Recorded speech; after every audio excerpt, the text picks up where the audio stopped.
അധ്യായം 40. കർത്താവ് മോശയോട് അരുളിച്ചെയ്തു, 1-ാം മാസത്തിന്റെ 1-ാം ദിവസം നീ സമാഗമ കൂടാരം സ്ഥാപിക്കണം.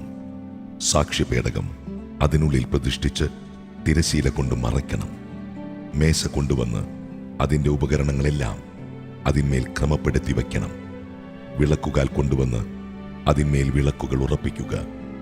ധൂപാർച്ചനയ്ക്കുള്ള സ്വർണ്ണപീഠം സാക്ഷ്യപേടകത്തിന്റെ മുൻപിൽ സ്ഥാപിക്കുകയും കൂടാരവാതിലിന് യവനികയിടുകയും വേണം. സമാഗമ കൂടാരത്തിന്റെ വാതിലിന് മുൻപിൽ നീ ദഹന ബലിപീഠം സ്ഥാപിക്കണം. സമാഗമ കൂടാരത്തിന്റെയും ബലിപീഠത്തിന്റെയും മധ്യേ ക്ഷാളന പാത്രം വെച്ച് അതിൽ വെള്ളമൊഴിക്കുക. ചുറ്റും അങ്കണമൊരുക്കി അങ്കണ കവാടത്തിൽ യവനിക തൂക്കിയിടണം. അതിനുശേഷം അഭിഷേക തൈലമെടുത്ത് കൂടാരവും അതിലുള്ള സകലതും അഭിഷേചിക്കുക. അങ്ങനെ കൂടാരവും അതിലെ ഉപകരണങ്ങളും ശുദ്ധീകരിക്കുക, അവ വിശുദ്ധമാകും. ദഹന ബലിപീഠവും അതിലെ ഉപകരണങ്ങളും അഭിഷേചിച്ച് ശുദ്ധീകരിക്കുക, ബലിപീഠം അതിവിശുദ്ധമാകും. ക്ഷാളന പാത്രവും അതിൻ്റെ പീഠവും അഭിഷേചിച്ച് ശുദ്ധീകരിക്കണം. അനന്തരം അഹറോനെയും അവന്റെ പുത്രന്മാരെയും സമാഗമ കൂടാരത്തിന്റെ വാതിൽക്കൽ കൊണ്ടുവന്ന് വെള്ളം കൊണ്ട് കഴുകണം. അഹറോനെ, നീ വിശുദ്ധ വസ്ത്രങ്ങൾ അണിയിക്കുകയും അഭിഷേചിച്ച് ശുദ്ധീകരിക്കുകയും വേണം. അങ്ങനെ അവൻ പുരോഹിത പദവിയിൽ എന്നെ ശുശ്രൂഷിക്കട്ടെ. അവന്റെ പുത്രന്മാരെ കൊണ്ടുവന്ന് അങ്കികൾ അണിയിക്കണം. അവരുടെ പിതാവിനെ അഭിഷേചിച്ചതുപോലെ അവരെയും അഭിഷേകം ചെയ്യണം. പുരോഹിതരെന്ന നിലയിൽ അവർ എനിക്ക് ശുശ്രൂഷ ചെയ്യട്ടെ. അവരുടെ ഈ അഭിഷേകം അവരെ തലമുറകളിലൂടെ നിലനിൽക്കുന്ന നിത്യപൗരോഹിത്യത്തിൽ ഭാഗവാക്കുകളാക്കും. മോശ അപ്രകാരം പ്രവർത്തിച്ചു. കർത്താവ് തന്നോട് കൽപ്പിച്ചതെല്ലാം അവൻ അനുഷ്ഠിച്ചു.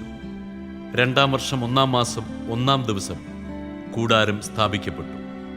മോശ കൂടാരമുയർത്തി അതിൻ്റെ പാദകുടങ്ങൾ ഉറപ്പിച്ചു, പലകകൾ പിടിപ്പിച്ചു, അഴികൾ നിരത്തി, തൂണുകൾ നാട്ടി. കർത്താവ് കൽപ്പിച്ചതുപോലെ മോശ കൂടാരത്തിൻ്റെ വിധാനമൊരുക്കി വിരികൾ നിരത്തി. അവൻ ഉടമ്പടി പത്രികയെടുത്ത് പേടകത്തിൽ വെച്ചു. തണ്ടുകൾ പേടകത്തോട് ഘടിപ്പിച്ചു. പേടകത്തിനു മീതെ കൃപാസനം സ്ഥാപിക്കുകയും ചെയ്തു.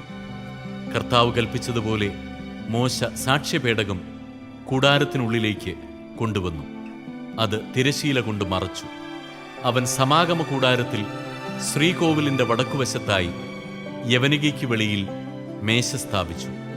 അതിന്മേൽ കർത്താവ് കൽപ്പിച്ചതുപോലെ അവിടുത്തെ മുൻപിൽ ക്രമപ്രകാരം അപ്പവും വെച്ചു. സമാഗമ കൂടാരത്തിൽ മേശയ്ക്കെതിരായി ശ്രീകോവിലിന്റെ തെക്കുവശത്ത് വിളക്കുകാൽ സ്ഥാപിച്ചു. കർത്താവ് കൽപ്പിച്ചതുപോലെ മോശ കർത്താവിന്റെ മുൻപിൽ വിളക്കുകൾ വെച്ചു.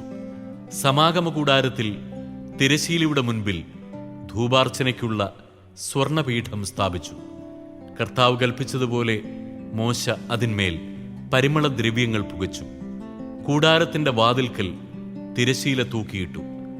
കർത്താവ് കൽപ്പിച്ചതുപോലെ സമാഗമ കൂടാരത്തിന്റെ വാതിൽക്കൽ ദഹനബലിപീഠം സ്ഥാപിക്കുകയും അതിന്മേൽ ദഹനബലിയും ധാന്യബലിയും അർപ്പിക്കുകയും ചെയ്തു. സമാഗമ കൂടാരത്തിനും ബലിപീഠത്തിനും മധ്യേ ക്ഷാളനപാത്രം വെച്ച് അതിൽ ക്ഷാളനത്തിനുള്ള വെള്ളമൊഴിച്ചു. ഈ വെള്ളം കൊണ്ട് മോശയും അഹറോനും അഹറോന്റെ പുത്രന്മാരും കൈകാലുകൾ കഴുകി.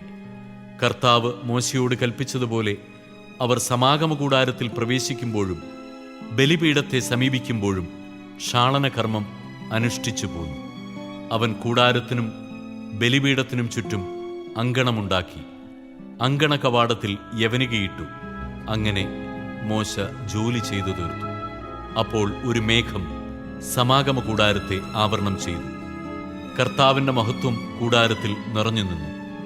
മോശയ്ക്ക് സമാഗമ കൂടാരത്തിൽ പ്രവേശിക്കാൻ കഴിഞ്ഞില്ല, കാരണം മേഘം അതിനെ ആവരണം ചെയ്തിരുന്നു.